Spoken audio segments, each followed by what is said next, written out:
Okay, we're going to start. It's 8:30. The Administration and Finance Committee.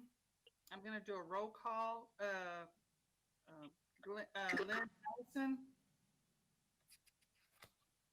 Lynn here, present. George Clower, Here. Glenn Martin, Here. and Mike Reeves is out today. Next item on the agenda, safety briefing by Mike Rendon.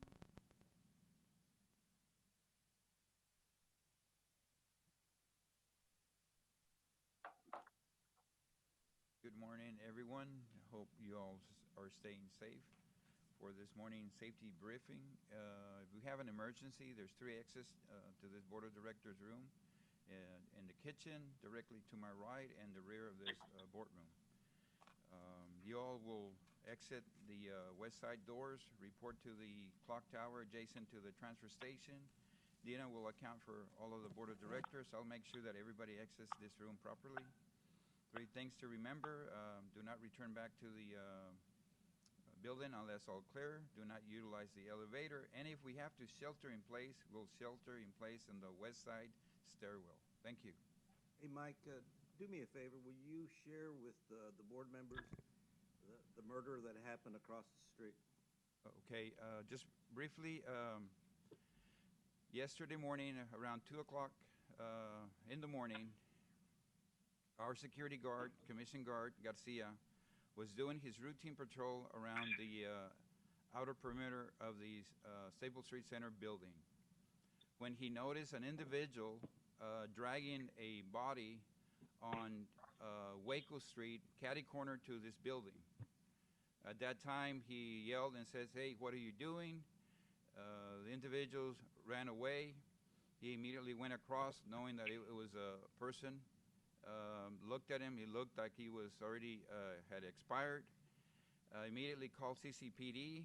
They arrived within a couple of minutes, about 2:15 or so. And that's what he saw. Investigation continues, but they did catch the individual, the suspect that had committed the crime. He ran towards the stripes on Leopard and Staples. A few minutes later, the CCPD apprehended him and took him in. That's basically a real short part of what happened yesterday morning around 2 in the morning. And it happened across the street at both intersections at Staples and Leopard. And Waco. The incident happened catty corner to his building on the front part of the building, which is Waco and Leopard, and it didn't happen in our property. It happened across the street.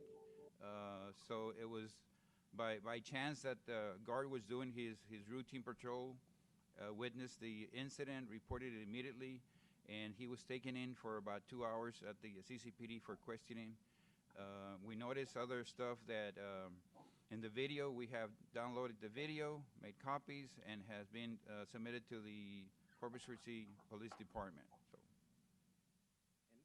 And I wanted the board to hear the report because it shows that our security officers who aren't law enforcement Correct.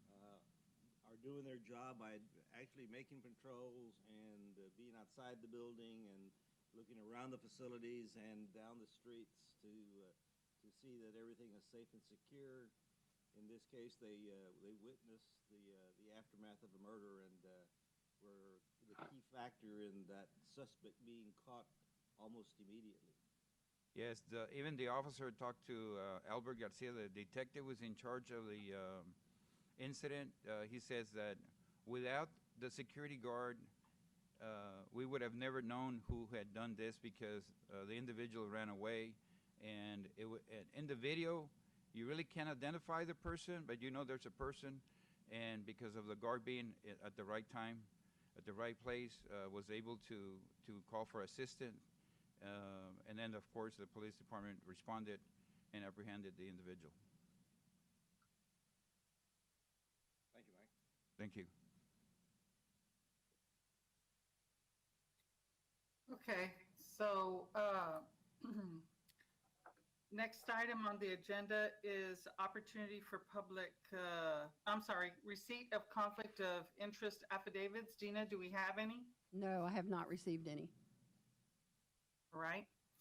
Item 4, opportunity for public comment. Public comment may be limited in writing, limited to 1,000 characters by using the public comment form online or by mail or by hand delivery to the RTA 602 North Staples, Corpus Christi 78410, and must be submitted no later than 5 minutes after the start. I'm not supposed to read this? Or is That's that? not necessarily Yeah. required, no. Okay. Okay, all public comments submitted shall be placed into the record of the meeting. Do we have anyone for public comment? There is no one signed up and have not received any online. All right. Item 5, discuss and possible action to approve the Administrative and Finance Committee meeting minutes for April 22nd. Do I have any? So moved. I'll second. Okay. All in favor? Aye. Motion carries.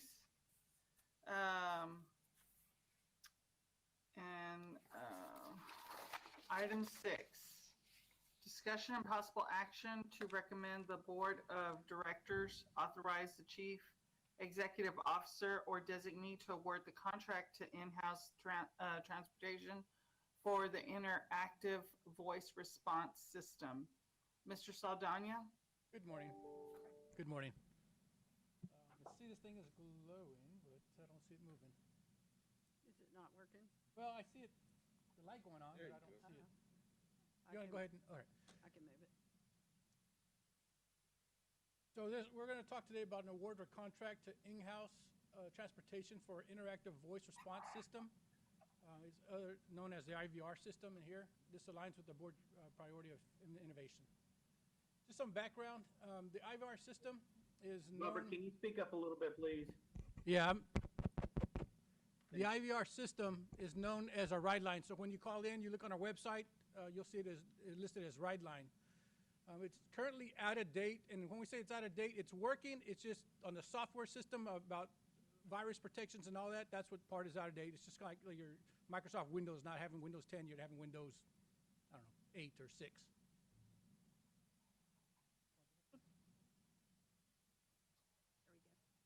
All right, so back on March 4th, the board had approved the issuing of the RFP, so we issued it out on the 4th.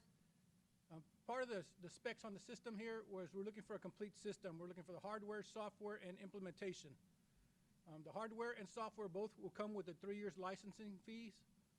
It'll come with a warranty and maintenance support for 3 years, as well as training.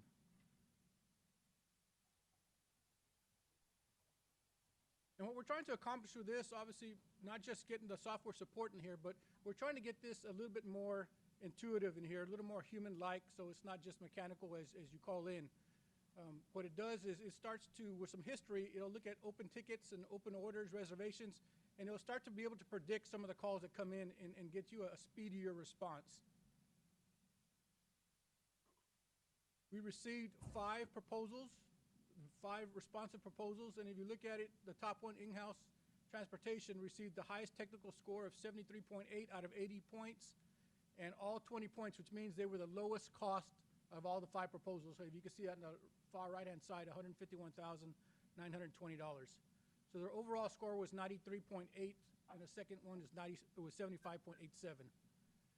Now, some of the big differences, some of the big differences from the 151 to the 422 is some people, like the information logistics, offered a totally housed outside in the cloud, and we're not quite yet ready to move to the cloud yet. So that's why the increase in cost.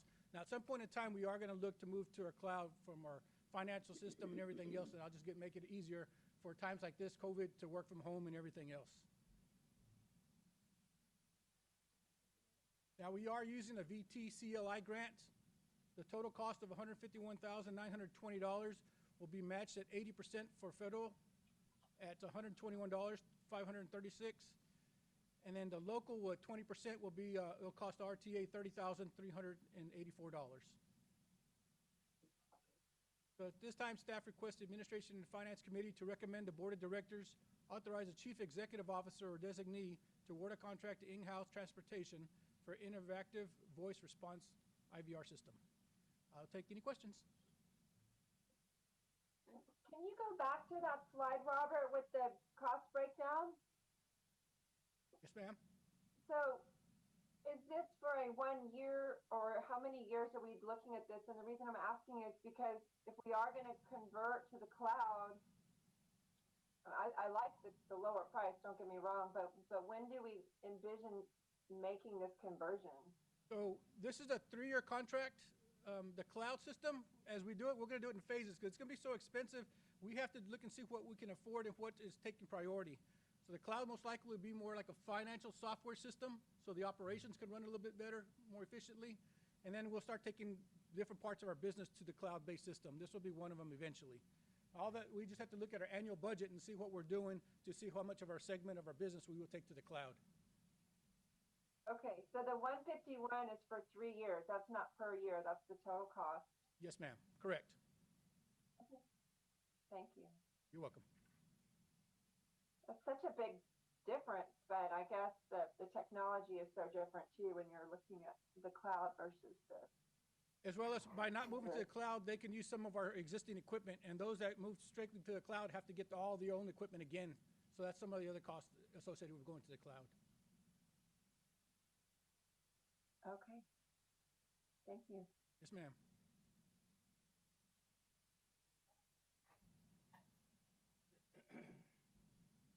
So at this time, I want to see if we'd go with a recommendation. Is there a motion to recommend the Board of Directors authorize the Chief Academic Officer designee to award the contract to in-house transportation for the interactive voice response system? I'll move. Okay, motion made by Director Glenn. Second? Second is by Director Lynn. Is there any further discussion? All those in favor? Aye. Aye. Okay, motion passes. Then we are adjourned. 12 Time is- minutes. Time is 8:42. Well Good done. job, Patricia. Good job.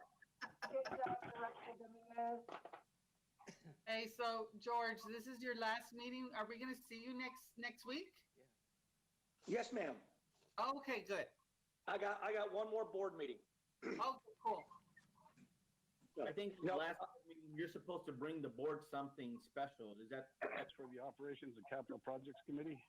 Dan Leindecker, Opening it up at 8:45. I'm here. Ann Ballman, Present. Ana Jimenez. Here. Philip Skrbarsik, Here. Matt Wilbright. Here. Mr. Chairman, we have a quorum. Fantastic. Do we have our safety briefing, please?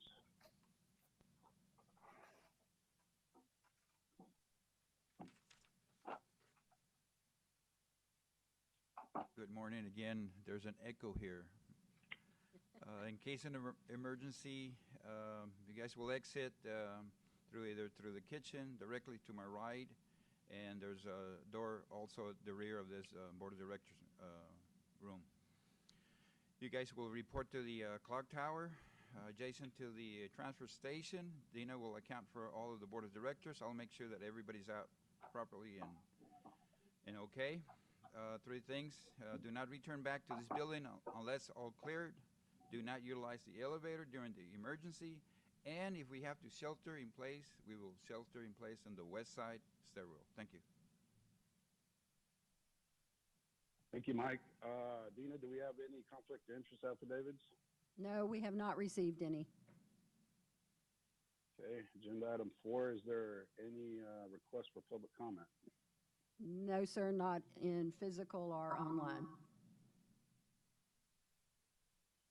Okay, agenda item 5, discussion and possible action to approve the Operations and Capital Finance Committee meeting minutes of April 22nd, 2020. Do I have a motion? So moved. That was from Matt. Second. Matt and Philip. Okay, Philip, give me the second. Any further discussion or corrections? Hearing none, all in favor, please state by saying aye. Aye. Aye. Opposed, same sign. Motion carries. Agenda item 6. It looks like Derek's on here from 6 through 11. So, discussion and possible action to recommend the board of directors authorize the chief executive officer or designee to authorize issuing an invitation for bids for ultraviolet germicidal irradiation kits. Is it working, Derek? This has a delay. That's why sometimes it jumps. Morning, everyone. Staff is requesting authorization to issue an invitation for bid for ultraviolet germicidal irradiation, or UVGI, kits. The board priority for this item is safety and security. UVGI kits are for 52 of our Gillig fixed route buses. These kits are installed in the HVA systems and most utilize 1 or 2 ultraviolet C or UVC bulb systems, along with the reusable electrostatic filter, and they're proven to be 93 to 99% effective at killing a variety of harmful viruses and pathogens. The UVGI system disinfects the air as it is pulled through the HVAC system, and the system kills a wide variety of harmful bacteria, mildew, mold, fungi, pathogens, and viruses, and this includes but is not limited to the various strains of the coronavirus, influenza, H1N1, or the swine flu, and MRSA. Staff will collaborate with the successful bidder to pursue DBE participation. The financial impact, the estimated total cost for this project is $264,950, and this project is expected to qualify for a full 100% funding from the CARES Act. With that, staff requests the Operations and Capital Projects Committee recommend the Board of Directors authorize the Chief Executive Officer or designee to approve issuing an invitation for bid for ultraviolet germicidal irradiation kits. With that, we'll take any questions. Any questions for Derek?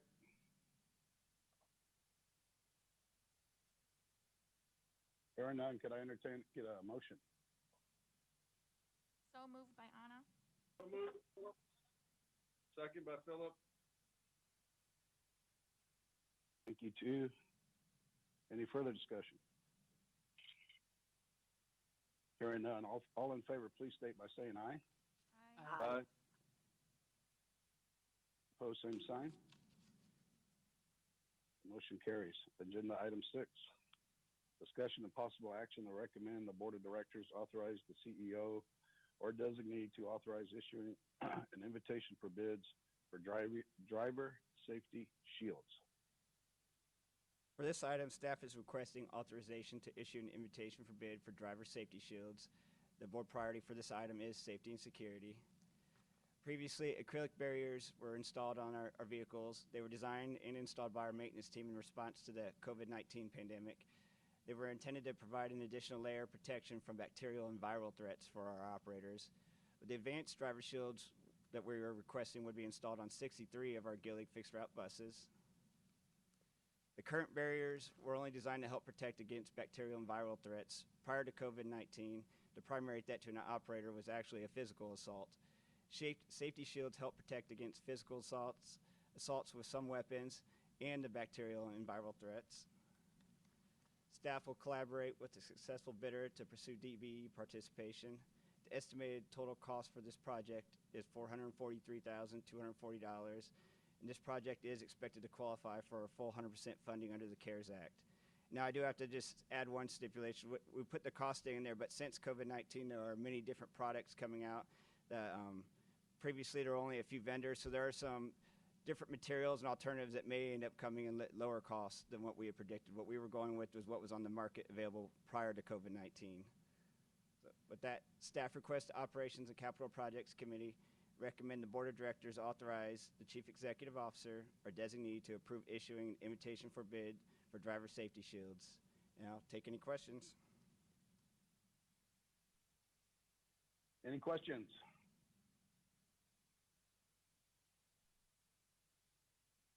Hearing none, I'll entertain a motion, please. Sorry, Dan, I did have one question. Is this also something we expect thing, to Matt. qualify for reimbursement under the CARES Act? Yes, we're expecting full 100% reimbursement through the CARES Act with this.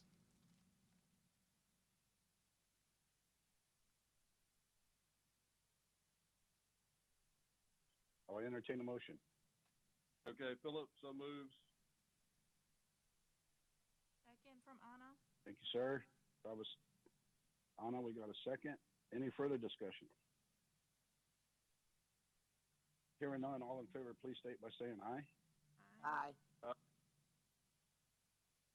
Opposed, same sign. Motion carries. Agenda item 8, discussion of possible action to recommend the Board of Directors authorize the CEO or designee to authorize issuing an invitation for bids for 8 transportation supervisor and support vehicles. You're up again, Derek. You'll be with me for a little while still here. Staff is Yes, seeking sir. approval to issue an invitation for bids for the replacement of 8 transportation supervisor and support vehicles. The board priority for this item is public image and transparency. RTA transportation supervisors and support staff operate non-revenue support vehicles that travel throughout the 846 square mile service area. Street supervision includes assisting operators, customers in monitoring our overall service. Detours, weather, safety and security, and accidents are all common operational occurrences. Several of our transportation support vehicles have met their useful life or well beyond. In order to avoid excessive maintenance costs and disruptions to our daily service, the vehicles need to be replaced. Staff will collaborate with the successful bidder to pursue DBE participation. The 8 transportation supervisor and support vehicles project is budgeted for $392,000 and is a 2020 CIP project partially funded by 5307 formula funds.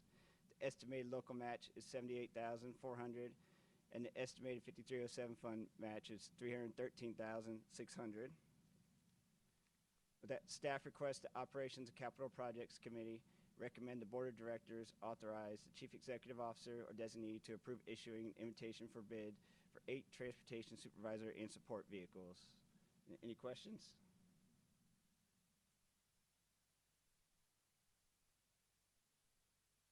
Any questions? So we basically get 8 vehicles for $73,000. That would be correct. Pretty good deal.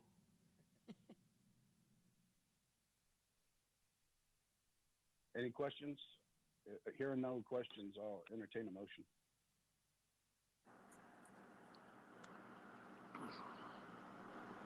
So moved by Anna. I got a motion by Anna. Do I have a second? Second by Philip. Second by Philip. Any further discussion?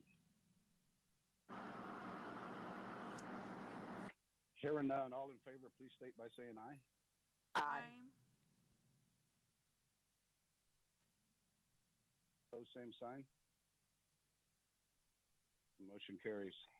Agenda item 9, discussion and possible action to recommend the Board of Directors authorize the CEO or designee to authorize issuing an invitation for bids for CNG defueling station. Staff is asking for approval to issue an invitation for bid for CNG defueling station for this item. The board priority is safety and security.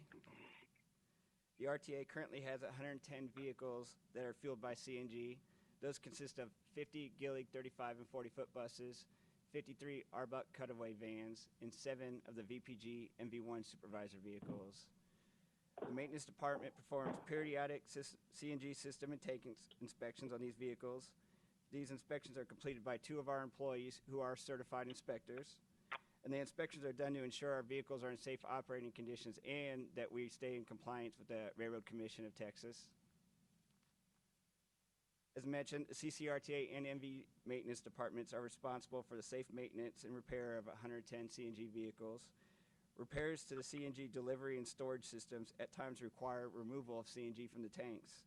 A grounded defueling station will add to the safety of our employees and equipment when this process is required. It will also permit us to maintain compliance with the Railroad Commission of Texas guidelines and industry best practices. Staff will collaborate with the successful bidder to pursue DBE participation. The CNG defueling station project is budgeted for $60,000 and is a 2020 CIP project funded partially by 5307 funds. The estimated local match is $12,000 and the federal match is $48,000. That staff requests the Operations and Capital Projects Committee recommend the Board of Directors authorize the Chief Executive Officer designee to authorize issuing an invitation for bid for a CNG defueling station. Questions?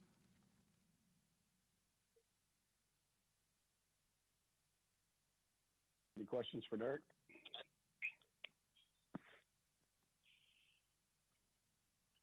I'll entertain a motion. So moved by Philip.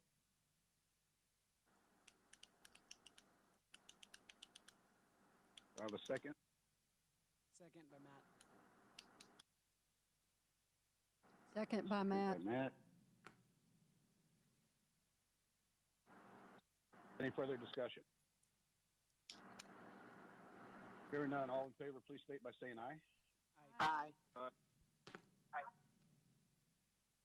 Opposed, same sign. Motion carries.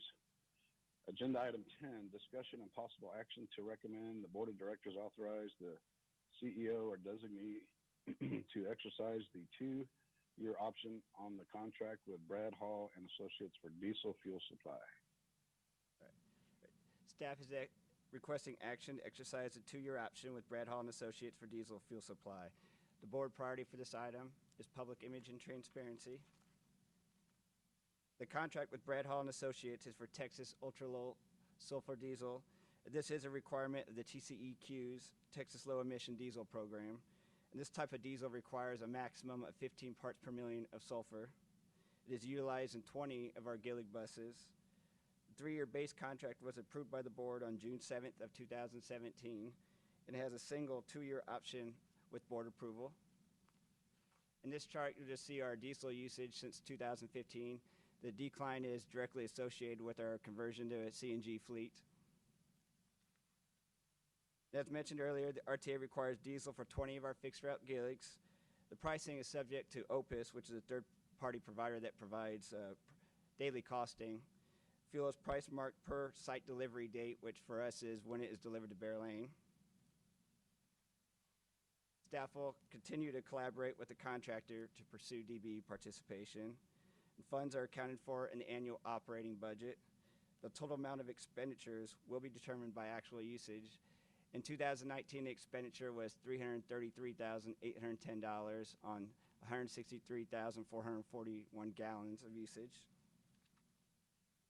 That staff request Operations Capital Projects Committee recommend the Board of Directors authorize the Chief Executive Officer or designee to exercise the 2-year option on the contract with Brad Hall and Associates for diesel fuel supply.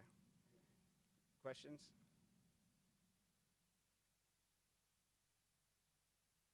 Any questions? Hearing none, I'll entertain a motion. Okay, I'll move, Philip.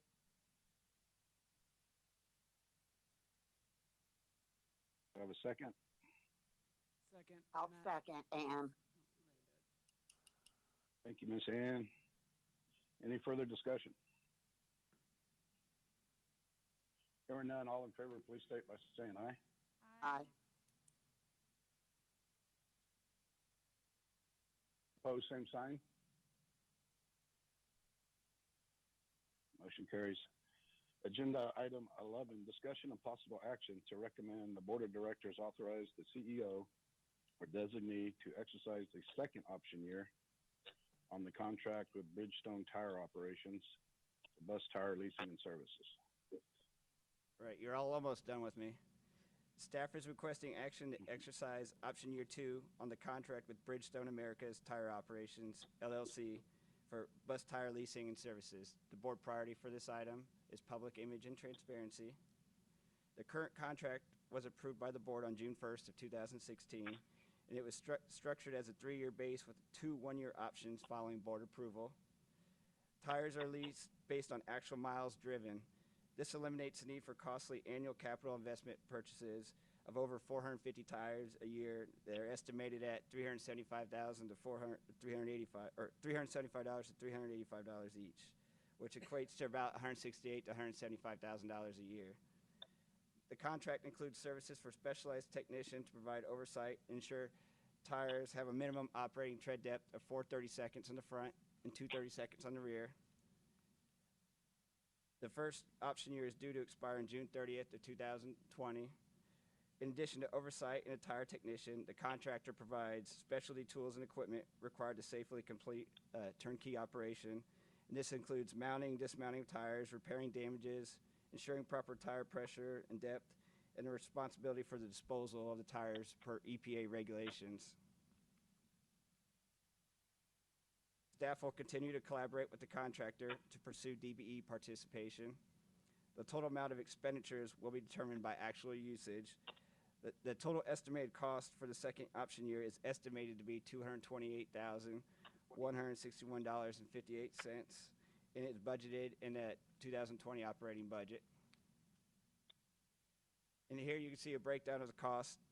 The turnkey costs include tire leases and the technician as shown in the breakout.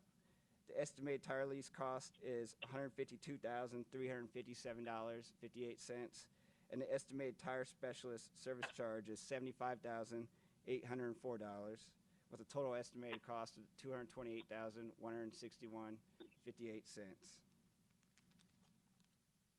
With that, staff requests the Operations and Capital Projects Committee recommend the Board of Directors authorize the Chief Executive Officer or designee to exercise the second option year on the contract with Bridgestone America's Tire Operations for bus tire leasing and services. Any questions?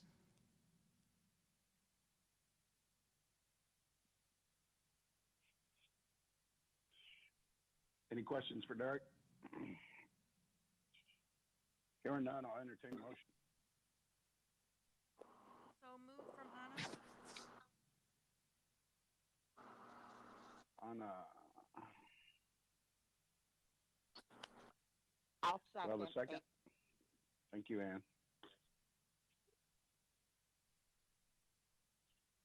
Any further discussion?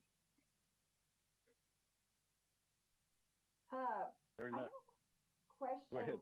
Once you're done on this item, I just had a quick question for Derek before he left the podium on item number 6 on the UVGI kits. How long do those last? They have two different styles of bulbs. So some are 1 year and some have a 2-year warranty. So the intention is that we're going to be putting out the scope of work for the 2-year warranty bulbs so that they would have to be replaced every 2 years, essentially. And I have had experience as a mechanic utilizing this system, and I know of some other agencies. So generally they last longer than that, but it's just like any light bulb, you know, it's unpredictable and it's constantly on. Been on the radar? Has this been ever looked at before prior to COVID? Something like this? I don't know of the agency For CCIPS? here looking at this product before. I was aware of it and asked questions. I knew we didn't have it at the time. Obviously with COVID, it's become something that's become a priority to all of us to ensure the safety of our customers and our employees and do everything that we can possible to keep all of us safe. That's good. Good to know. Thank you. Does that clean? It does clean the inside of the bus too. Essentially, this particular system cleans air as it passes through the HVAC. Now there are some other systems, and we're working with Gilling, Creative Bus Sales, and things like that. People are like MTA in New York are trying out products where the lights are installed in the vehicles, and yet a mechanic has access to turn it on. But these lights are dangerous to touch, you know, human skin. Basically, that's why the AC systems have been in use for 20, 30 years. Hospitals tend to use these inside of their climate control systems. People that have allergies and bad asthma can install them in their home AC systems as well to help purify the air. We're looking at other technologies later that will help maybe clean inside the vehicle, but those are in the trial phase because obviously if something comes on accidentally, they could endanger somebody for being inside the vehicle. I wasn't aware that the coronavirus was an aerosol. Well, this actually kills anything, not just the coronavirus. So any influenza or anything that becomes in the air. I know the CDC's had many different reports. Sometimes they say 6 feet. There were reports of if you cough or sneeze, 23 feet, things like that. But this kills anything, not just coronavirus that comes through the air.